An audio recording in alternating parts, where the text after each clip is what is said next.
ஜீவ பலியாய் ஒப்புவித்தேன் ஏற்றுக்கொள்ளும் இயேசுவே. என்னை ஜீவ பலியாய் ஒப்புவித்தேன் ஏற்றுக்கொள்ளும் இயேசுவே.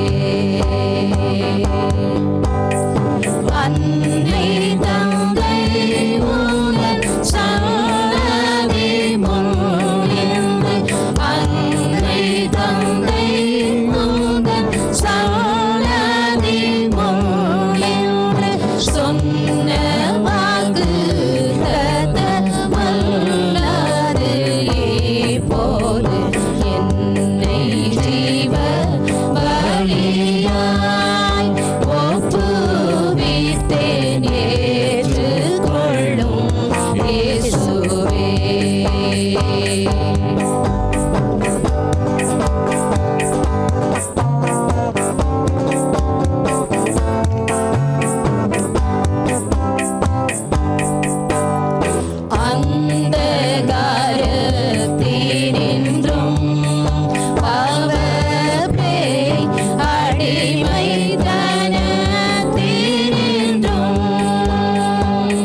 ஏற்றுக்கொள்ளும் இயேசுவே. என்னை ஜீவ பலியாய் ஒப்புவித்தேன், ஏற்றுக்கொள்ளும் இயேசுவே. ஆண்டவராகிய இயேசு கிறிஸ்துவின் நாமத்தினாலே யூடியூப் நேயர்களுக்கு என் அன்பின் வாழ்த்துக்கள். இது பிப்ரவரி மாதம் உங்களுக்கு கொடுக்கப்படுகிற அற்புத ஊழியத்தின் வாக்குத்தத்தம். ஆதியாகமம் 41 அதிகாரம் 16 வசனம். ஆதியாகமம் 41:16. அப்பொழுது யோசேப்பு பார்வோனுக்கு பிரதியுத்தரமாக, நான் அல்ல, தேவனை பார்வோனுக்கு மங்களமான உத்தரவு அருளி செய்வார் என்றான். நான் அல்ல, என் தேவன். இந்த மாதம் முழுவதுமாய் இனி வரும் நாட்களிலும் கூட எதுவுமே நான் அல்ல, என் தேவன்.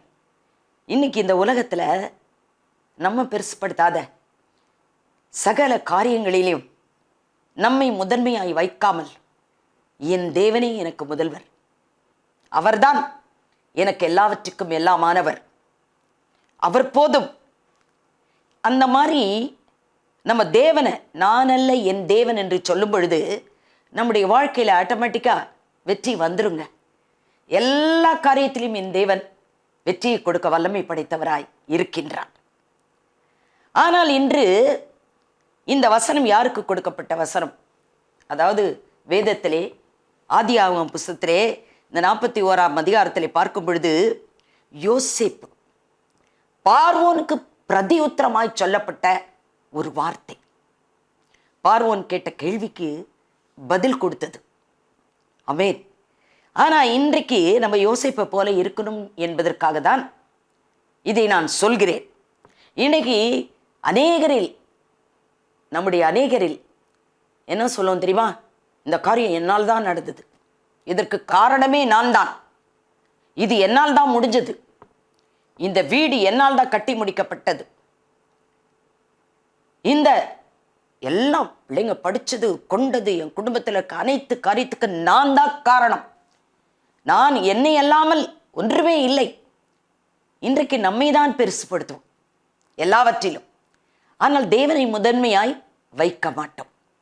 இன்றைக்கு நம்மளுடைய வாழ்க்கை மங்களகரமாய் இருக்கணும்னு சொன்னா யோசிப்பு சொன்னது போலவே நான் அல்ல, என் தேவன் என்று எப்பொழுதும் நாம் சொல்ல வேண்டும். அந்த வார்த்தையை நாம் சொல்லும் பொழுது ஆண்டவருக்கு எவ்வளவு சந்தோஷம் தெரியுங்களா? என் பிள்ளைங்க நான் அல்ல, என் தேவன் சொல்றாங்களே, அவங்களுக்கு நம்ம எல்லாத்தையும் செய்யணும், கொடுக்கணும். ஆண்டவருக்கே ஒரு ஆசை வரும். எனக்கு அருமையானவளே, இதிலே இந்த ஆதியாகமம் 41 பார்க்கும் பொழுது பார்வோன் கண்ட இரு சொப்பனத்தின் அர்த்தத்தை மந்திரவாதிகள் சாஸ்திரிகள் யாராலையும் சொல்ல முடியல. அதாவது யோசேப்பு சொப்பனக்காரன், அவன் சொப்பனத்திலே உண்மையாய் இருந்தவன். அந்த சொப்பனத்திலே உண்மையாய் இருந்ததான் அந்த உண்மை அவனுக்கு எதிரியாய் போயிற்று. ஆரம்பத்திலே சகோதரர்கள் பகைத்தார்கள், கொல்லும்படியாய் பல திட்டங்களை போட்டு செய்தார்கள். அதற்கு பிறகு சிறைச்சாலையிலே இந்த சொப்பனம், பானபாத்திரக்காரன் சுயம்பாகி இவங்க சொப்பனத்தை அழகா விவரித்து சொப்பனத்தின் அர்த்தத்தை அழகா சொன்ன பிறகு அது அப்படியே அவர்களுக்கு நடந்தது இருவருக்கும். ஆனால் பானபாத்திரக்காரன் அரண்மனைக்குள் வந்த பிறகு திருப்பியும் அவனுடைய ஸ்தானம் உயர்த்தப்பட்ட பொழுது யோசிப்பு சொன்னதை மறந்தான். அங்க போனா என்ன நினைச்சுக்கப்பா, ராஜா கிட்ட கொஞ்சம் ரெக்கமெண்ட் பண்ணு, மறந்துட்டான். இன்னைக்கு உலகம் தான், நல்லதை வாங்கிக்கோ, மறந்துடும் நம்மள. அங்க மறந்துட்டு, ஆனா பாத்தீங்கன்னா ரைட் டைம், அதுக்கு முன்னால அவனுக்கு இப்படிப்பட்ட ஒருத்தர் இருக்கா அப்படின்னு சொல்லியிருந்தா அவ்வளவு பிரமாதமா ராஜா வரவேற்று இருக்க மாட்டார். ஆனால் மந்திரவாதிகள் சாஸ்திரிகள் யாராலையும் முடியாத ஒரு காரியத்தை அரண்மனைக்குள் நான் கொண்டு வரணும்.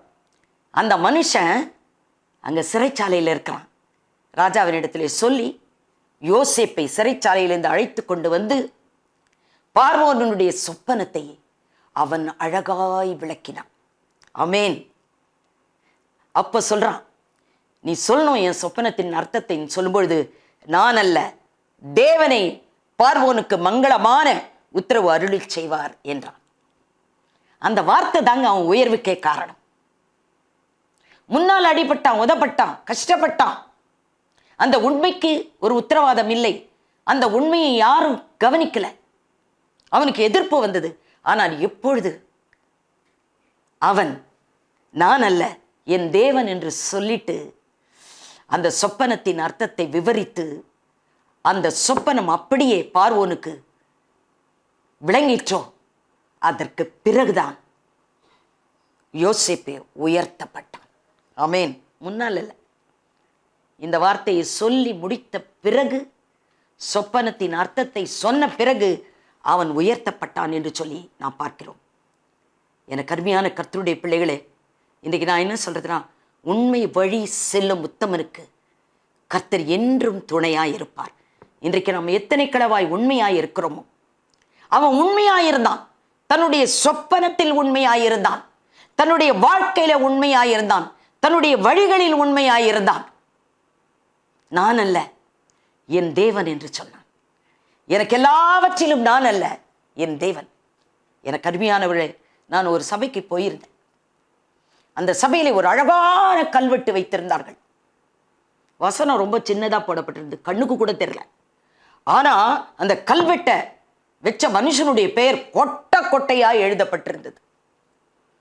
உடனே நான் கேட்டேன், என்னங்க இவர் பேர் பெருசா இருக்கு, வசனம்லாம் ரொம்ப சின்னதா இருக்கு அப்படின்னு கேட்டேன். இல்லை, அவர் கேட்டார், என் பேரை எல்லாரும் பார்க்கணும், என் பேர் பிரஸ்தாபம் ஆகணும், இங்க வெளியில வச்சிருக்க கல்வெட்டு அதுல என் பேர் வரணும், மற்ற எதனாயும் எப்படின்னா நீங்க எழுதிங்க, என் பேர் பெருசா இருக்கணும். ஆமீன். நம்ம பேர் எங்க தெரியுமா பெருசா இருக்கணும்? பரலோகத்துல தான் பெருசா இருக்கணும். இந்த பூலோகத்தில் அவசியமே கிடையாது. எனக்கு பிரியமான கர்த்தருடைய பிள்ளைகளே, இன்றைக்கும் இந்த மாதம் ஆண்டவரே என்னை நடத்தும். நான் அல்ல என் தேவனே, நான் அல்ல என் தேவனே என்னோடு கூட இருக்கிறார். எல்லாவற்றிலும் எனக்கு வெற்றியை கொடுக்கிற என் தேவன் என்னோடு கூட இருக்கிறார். அவர் எனக்காக எல்லாவற்றையும் செய்து முடிப்பார் என்று சொல்லி நாமே கர்த்தருடைய சமூகத்திலே தாழ்த்துவோமா? நாம் கண்களை மூடி ஜெபிப்போம். எங்களை நேசிக்கும் எங்கள் நல்ல தகப்பனே, இந்த வேளையிலே கூட யூடியூப்லே இந்த மாதம் இந்த செய்தியை கேட்டுக்கொண்டிருக்கிற ஒவ்வொரு தனிப்பட்ட மனிதர்களையும் நான் அல்ல என் தேவன், ஒவ்வொரு நாவும் சொல்லணும், நான் அல்ல, நான் அல்ல, நான் வெறுமை, நான் ஒன்றுமில்லாத குப்பை, என் தேவன் என் வாழ்க்கையில என் தேவன், எனக்கு எல்லாவற்றுக்கும் எல்லாமா என் தேவன், என்னை படைத்த என் தேவன் என்று சொல்லும் பொழுது ஆண்டவரே, அந்த பிள்ளைகளுடைய வாழ்க்கையிலே வெற்றியை, சமாதானத்தை, சந்தோஷத்தை, ஆசீர்வாதத்தை பூரணமாய் தரும். இந்த மாதமே அவர்கள் வாழ்க்கையிலே ஒரு வெற்றி வரட்டும். இது கர்த்தரால் ஆகட்டும். எங்கள் கண்களுக்கு ஆச்சரியம். உம்முடைய நாம மகிமைக்காய் மட்டுமே செய்யும். நீர் பெரியவர். ஒவ்வொரு தனிப்பட்ட குடும்பத்தையும் தனிப்பட்ட நபரையும் ஆசீர்வதி. இயேசு கிறிஸ்துவின் வல்லமுள்ள நாமத்தினாலே ஜெபித்து ஜெயம் எடுத்துக் கொள்கிறேன். ஜீவனுள்ள நல்ல பிதாவே. ஆமென். ஆமென்.